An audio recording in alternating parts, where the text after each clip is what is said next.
Welcome to Ajubabu official channel. मु आपण मानकु एई वीडियो माध्यम रे all India railway JE vacancy रो अप्लाई किपरि करिवे स्टेप बाय स्टेप आपण मानकु जणाइबे। चलंतु स्टार्ट करिवा। जो भाई और भौणी माने मो चैनल को सब्सक्राइब करि नांती सब्सक्राइब करि दियंतु एवं फुल नोटिफिकेशन को ऑन कर दियंतु जा द्वारा कि आपण माने सर्वे प्रथमे न्यू वैकेंसी रो अपडेट पाई परिबे। प्रथमे आपण freejobalert.com को जिबे तापरे तळको स्क्रॉल करिवे देखिबे आरआरबी जेई अप्लाई ऑनलाइन लिखा है सेठी आपण क्लिक करिवे। क्लिक कला परे ए बडी इंटरफेस आसीबो आपण तळको पळै आसीबे। तळको पळै आसिला परे तापरे अप्लाई ऊपर एठी क्लिक करिवे। अप्लाई ऊपर क्लिक कला परे एम्ति गोटे इंटरफेस खुलिबो तापरे आपण माने एठी अप्लाई ऊपर को क्रसर नै जिवे तापरे देखिबे एठी लिखा हेतबो create an account already have an account जहा बकर आगरो अकाउंट अछि एठी क्लिक करिवे जार नाही एठी क्लिक करिवे। क्लिक करली तापरे एमिति इंटरफेस गोटे आसीबो तापरे से आपण नोट एटा को पढि देबे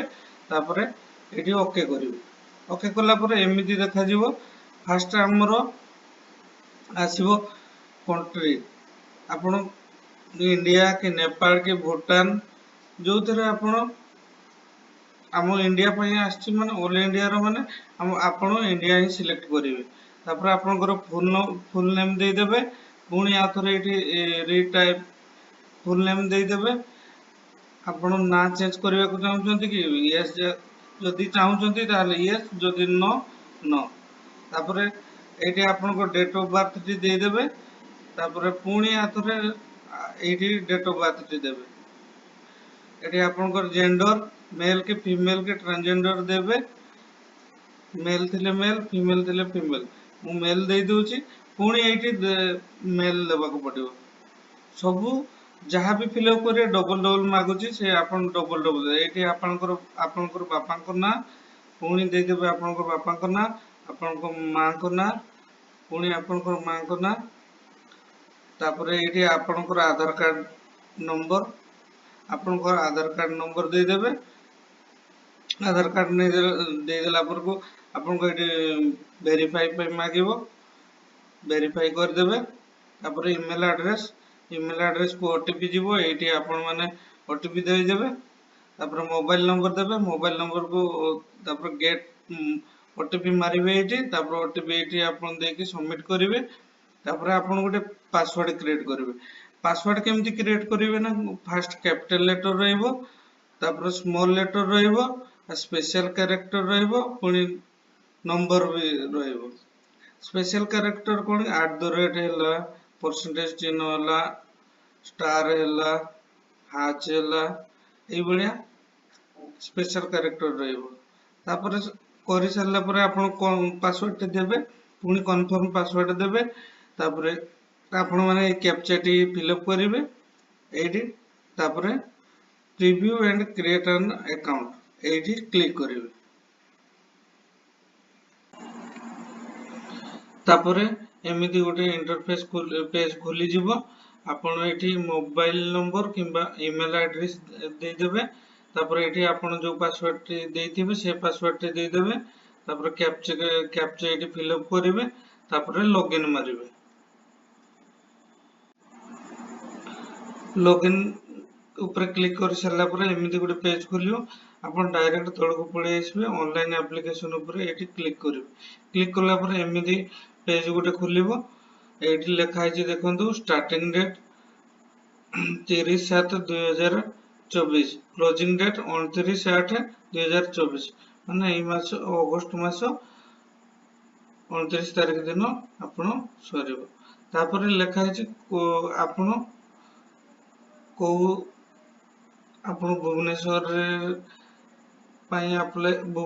अप्लाई करिवे कि चंडीगढ़ पई कि चेन्नई पई आपण जो ये स्टेट पई अप्लाई करिया कथा आपण एठी स्टेट माने आपण सिलेक्ट करिवे। हम भुवनेश्वर ପାଇଁ କରିଦେଉଛି भुवनेश्वर ଏଠି କ୍ଲିକ୍ କରିଦେଉଛି ତାପରେ ଏଇଠି ଟିକ୍ କରିଦେବେ ଏଠି କଣ ପାଇଁ ଟିକ୍ କରିବେ ନା ଏଠି ଲେଖା ହେଇଛି I am not currently debarred by any RRB ସେଇଠି ସେଇଥିପାଇଁ ମୁଁ କ୍ଲିକ୍ କରିଦେଲି ସେଇଠି ତାପରେ ଏଠି ନେକ୍ସଟ ଉପରେ କ୍ଲିକ୍ କରିବେ ନେକ୍ସଟ ଉପରେ କ୍ଲିକ୍ କଲା ପରେ ଏଇଠି ଗୋଟେ ଏମିତି ଖୋଲିବ ଏଇଟାକୁ କାଟିଦେବେ କାଟି ଦେଇ ସାରିଲା ପରେ ଆପଣଙ୍କର ଯାହା ଯାହା ଫିଲଅପ୍ କରିଥିବେ ଏଇଠି ସବୁ ଦେଖେଇବ ତାପରେ ଏଇଠି ଆପଣ ମ୍ୟାରିଟାଲ ଷ୍ଟାଟସ୍ ଏଇଠି ଦେଇଦେବେ ତାପରେ ରିଲିଜିଅନ ଦେଇଦେବେ ତାପରେ ମଦର ଟଙ୍ଗ ଦେଇଦେବେ ତାପରେ ଏକ୍ସାମ ରେ କୋଉ ଲାଙ୍ଗୁଏଜ ରେ ଆପଣଙ୍କୁ ଏକ୍ସାମ ଦେବେ ସେଇଟା ଦେଇଦେବେ ଆଉ ଆପଣଙ୍କ ଆଇଡେଣ୍ଟିଫିକେସନ ମାର୍କ କୋଉଠି କୋଟ ମାର୍କ ଅଛି କୋଉଠି ବ୍ଲାକ୍ ମଲ ଅଛି ଆପଣ ଦେଇଦେବେ ତାପରେ ଆପଣଙ୍କ community ST SC OBC EWS ଆପଣ ଯାହା ତାହା ଦେଇଦେବେ ତାପରେ ଆପଣଙ୍କ ଆସିଗଲା ପ୍ରେଜେଣ୍ଟ ଆଡ୍ରେସ ରେ ଆପଣ ଏଠି ଆପଣଙ୍କର ଷ୍ଟେଟ ଦେବେ ଡିଷ୍ଟ୍ରିକ୍ଟ ଦେବେ ତାପରେ ଏଇଠି ଆଡ୍ରେସ ଫିଲଅପ କରିବେ ଭିଲେଜ ଦେଇଦେବେ ଏଇଠି ଆପଣଙ୍କର ପିନ କୋଡ ଟି ଦେଇଦେବେ ଆଉ ଯଦି ଦିଟା ପ୍ରେଜେଣ୍ଟ ଆଉ ପରମାନେଣ୍ଟ ଆଡ୍ରେସ ଯଦି ସେମ୍ ତାହେଲେ ଏଇଠି ଆପଣ ଟିକ୍ କରିଦେବେ ମୁଁ କରିନି ସେଇଥିପାଇଁ ସେଇଠି ରେଡ୍ ଦେଖେଇଲା ତାପରେ ଆପଣ ଏଠି ସେଭ୍ ଉପରେ କ୍ଲିକ୍ କରିବେ ସେଭ୍ ମାରିକି ନେକ୍ସଟ ମାରିବେ ନେକ୍ସଟ ମାରି ସାରିଲା ପରେ ଏମିତି ଗୋଟେ ପେଜ ଖୋଲିବ ପେଜ ଖୋଲିଲା ପରେ ଏଠି ଲେଖା ଆପଣ ଏକ୍ସ ସର୍ଭିସମ୍ୟାନ ଯଦି ୟେସ୍ ମାରିବେ ନହେଲେ ନ ମାରିବେ ଆପଣ ଡିସାବିଲିଟି ଯଦି ୟେସ୍ ମାରିବେ ନହେଲେ ନୋ ତାପରେ EBC ସାର୍ଟିଫିକେଟ ରେ ହୋଲ୍ଡର ୟେସ୍ ଜାଗାରେ ୟେସ୍ ନୋ ଜାଗାରେ ନୋ ଆପଣ ରେଲୱେରେ କୋଉଠି ଜବ୍ କରୁଛନ୍ତି କି ଯଦି କରୁଛନ୍ତି ତାହେଲେ ୟେସ୍ ନହେଲେ ନୋ ମାରିବେ ତାପରେ ଆପଣଙ୍କର ଏଠି ବ୍ୟାଙ୍କ ଆକାଉଣ୍ଟ ଥିବ କାହିଁକି ନା ବ୍ୟାଙ୍କ ଆକାଉଣ୍ଟ କଣ ପାଇଁ ଦିଆଯାଉଛି ନା ଆପଣ ଫାଷ୍ଟ CBT ଦେଇ ସାରିଲା ପରେ ଜେନେରାଲ ମାନଙ୍କର 400 ଟଙ୍କା ରିଫଣ୍ଡ ହେବ ଆଉ ST SC ମାନଙ୍କର ଟୋଟାଲ ରିଫଣ୍ଡ ହେବ ସେଇଥିପାଇଁ ଏଇଠି ବ୍ୟାଙ୍କ ଆକାଉଣ୍ଟ ନମ୍ବର ମାଗିଛି ଆପଣ ଆକାଉଣ୍ଟ ନମ୍ବର ଦେଇଦେବେ ନାଁ ଦେଇଦେବେ IFSC କୋଡ ଦେଇଦେବେ କନଫର୍ମ ମାରିକି ଆପଣ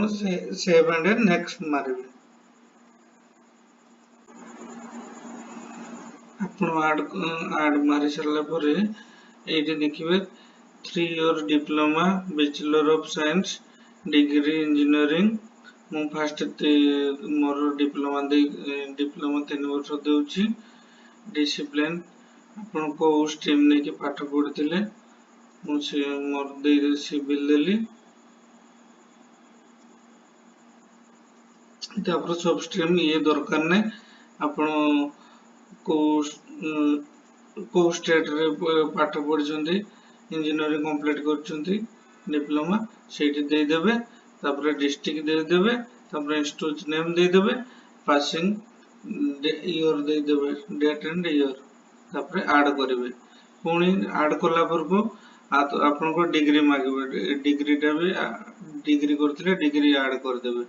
ଡିଗ୍ରୀ ଆଡ କରିଦେଲେ ପୁଣି ସେମିତି ଆପଣ ଡିସିପ୍ଲିନ ଦେବେ ସବ ଷ୍ଟ୍ରିମ୍ କିଛି ଦରକାର ନାହିଁ ଷ୍ଟେଟ ଦେବେ डिस्ट्रिक्ट देवे इंस्टीट्यूशन नेम देवे पासिंग डेट ଦେଇଦେବେ ତାପରେ ସେଭ୍ ଆଣ୍ଡ ନେକ୍ସଟ ମାରିବେ ନେକ୍ସଟ ଉପରେ କ୍ଲିକ୍ କଲା ପରେ ଏମିତି ପେଜ ଗୋଟେ ଖୋଲିଯିବ ଆପଣ ତଳକୁ ଯିବେ ତଳକୁ ଗଲା ପରେ ଏମିତି ଏଇଠି ଫଟୋ ଦେବେ ଫଟୋ ହେଲା 320 ପିକ୍ସେଲ ବାଇ 240 ଆପଣ 30 ରୁ 70 KB ଭିତରେ ଫଟୋ ଦେବେ ତାପରେ ସିଗ୍ନେଚର ସେମିତି 30 ରୁ 70 KB ଭିତରେ ଆପଣ ସିଗ୍ନେଚର ଦେବେ ତାପରେ ସେଭ୍ ଆଣ୍ଡ ନେକ୍ସଟ ମାରିବେ ତାପରେ ଏମିତି ପେଜ ଗୋଟେ ଖୋଲିଯିବ ଆପଣଙ୍କର ଏଠି ଲେଫ୍ଟ ସାଇଡ୍ ରେ ଏଲିଜିବଲ ପୋଷ୍ଟ ଥିବ ଆପଣ ଯୋଉଟା ଫାଷ୍ଟ ଦେବେ ଏପଟେ ଏଠି କ୍ଲିକ୍ କରିବେ, ଏପଟକୁ ପଳେଇ ଆସିବ, ଯୋଉଟା ସେକେଣ୍ଡ ଦେବେ ସେକେଣ୍ଡ, ଯୋଉଟା ଥାର୍ଡ ଦେବେ ଥାର୍ଡ। ତାପରେ ଏଠି ଆପଣ କ୍ଲିକ୍ କରିବେ, କ୍ଲିକ୍ କଲା ପରେ ଆପଣ ଏଠି ଏକ୍ସାମିନେସନ୍ ଗ୍ରୁପ ଏଇଠି ଇଏ କରିବେ, ଆଇ ଅଣ୍ଡରଷ୍ଟୁଡ୍ ରେ କ୍ଲିକ୍ କରିବେ, ତାପରେ ଏଇଠି କ୍ଲିକ୍ କରିବେ, ଏଠି ପ୍ଲେସ୍ ଦେବେ,